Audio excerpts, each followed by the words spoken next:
அண்மை செய்தியை பார்த்து வருகிறோம். மகாவிஷ்ணு விவகாரத்தில் பள்ளி கல்வி இயக்குநர் கண்ணப்பன் விசாரணை நடத்திய நிலையில் அசோக் நகர் பள்ளி தலைமை ஆசிரியர் மழுப்பலாக பதிலளித்ததாக அவர் கூறியிருக்கிறார். அது தொடர்பான பேட்டியை தற்போது பார்க்கலாம்.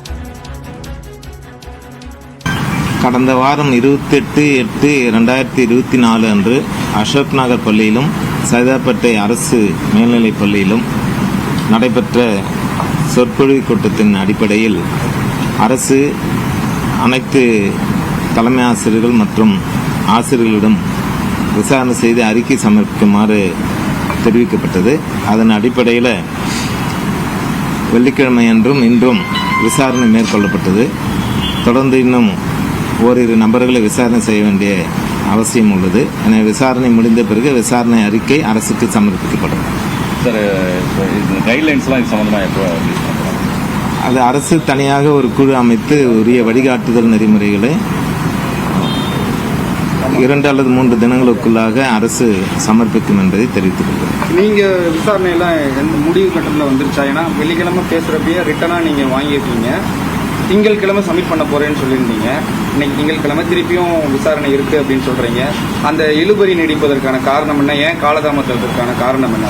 இல்லை, அரசு விசாரணை செய்து 3 தினங்களில் வழங்கப்பட வேண்டும் என்று வெள்ளிக்கிழமை மாலை தெரிவித்தது. உடனடியாக சம்பந்தப்பட்ட தலைமை ஆசிரியர் விசாரணை மேற்கொள்ளப்பட்டது.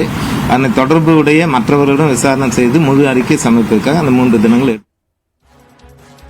தொடர்ந்து கூடுதல் விவரங்களை செய்தியாளர் சடையாண்டியிடம் கேட்கலாம். சடையாண்டி, தற்போது இந்த மகாவிஷ்ணு விவகாரம் தொடர்பான விசாரணை அறிக்கை வெளியாக தாமதம் ஏற்படும் என்று பள்ளிக்கல்வி இயக்குநர் குறிப்பிட்டிருக்கிறார்.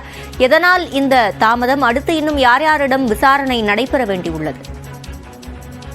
நிச்சயமா சிவரஞ்சன், பள்ளி கல்வித்துறை இயக்குநர் கண்ணப்பனுடைய பேச்சை நாம் கேட்டிருப்போம். அப்பொழுது நியூஸ் 18 தமிழ்நாடு சார்பாகவும் கேள்வி எழுப்பப்பட்டது.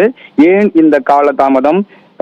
இன்றைய தினம் தமிழக அரசிடம் அறிக்கை சமர்ப்பிப்பீர்கள் என்று ஏற்கனவே தெரிவித்திருந்தீர்கள். ஆனால் ஏன் இதுவரை காலதாமதத்திற்கான காரணம் என்ன என்று கேட்டபொழுது, எழுத்துப்பூர்வமாக ஏற்கனவே நாம் வாங்கிய அந்த அறிக்கை முழுவதுமே மழுப்பலாகத்தான் இருக்கிறது.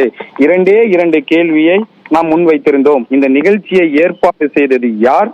அனுமதி வழங்கியது யார்? இந்த 2 கேள்விக்கும் முழுமையான விளக்கம் எங்களுக்கு இதுவரை கிடைக்கப்பெறவில்லை. தலைமை ஆசிரியர் திரு தமிழரசி அவர்களிடமும் நாம் கேட்ட பொழுது அவர்கள் எழுத்துப்பூர்வமாக எங்களுக்கு அறிக்கை கொடுத்திருக்கிறார். ஆனால் இந்த 2 கேள்விக்கான பதில் அந்த அறிக்கையில் இல்லை. அதனால்தான் இந்த காலதாமதம் தொடர்ந்து நீடித்துக் கொண்டே இருக்கிறது.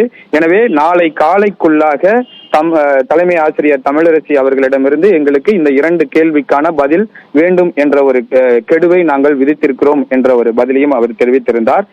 இந்த நிகழ்ச்சி ஏற்பாட்டாளர்கள் யார் என்பது தொடர்பாக இதுவரை ஒரு மூடி மறைக்கப்பட்ட ஒன்றாகவே தான் இருக்கிறது.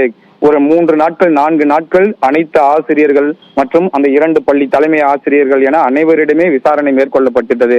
ஆனால் இந்த 2 கேள்விக்கான பதில் இதுவரை எனக்கு கிடைக்கவில்லை என்ற ஒரு பதிலைத்தான் அவர் தெரிவித்து சென்றிருக்கிறார். இன்னும் அந்த 1 அல்லது 2 தினங்கள், நாளை காலைக்குள்ளாக அவருக்கு கெடு விதித்திருக்கிறோம். அவர் என்ன பதில் கொடுக்கிறார், அந்த பதிலை வைத்து மற்ற ஆசிரியர்களிடம் விசாரணை மேற்கொண்ட பிறகு 2 நாட்களில் அறிக்கை முழுவதும் சமர்ப்பிக்கப்படும் என்ற ஒரு உறுதியும் அவர் நமக்கு தெரிவித்திருக்கிறார். சிவரஞ்சனி, விவரங்களை வழங்கியமைக்கு நன்றி சடையாண்டி.